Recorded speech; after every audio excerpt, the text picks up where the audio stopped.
大家好，我是秀秀，今天跟大家分享山楂六物膏的做法。这种膏健脾祛湿、消食开胃，而且老少皆宜。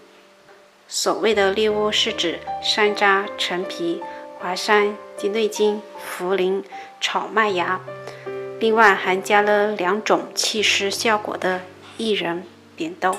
将准备的所有材料都倒入碗中，再加入适量的清水，将它清洗一遍。这个步骤可以依个人的习惯去选择操作与否。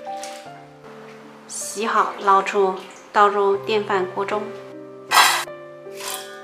加2800毫升清水，提前浸泡2个钟。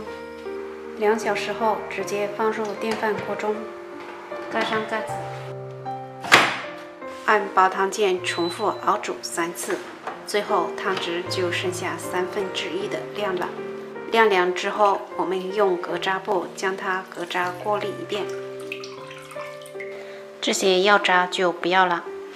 过滤好的汤汁再用网筛再过滤一遍到锅中，加入400克冰糖，大火先将汤水煮开。完全煮开后，我们转中小火将冰糖熬至融化。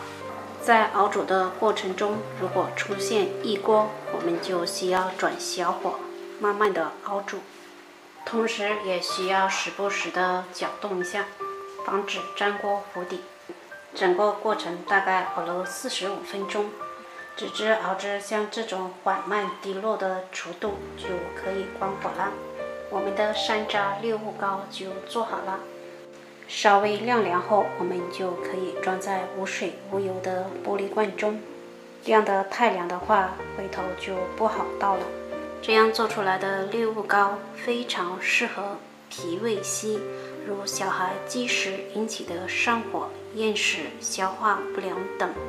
对于积食的朋友，可以餐后半个钟泡上半汤匙，味道酸酸甜甜，而且小孩子也不会排斥。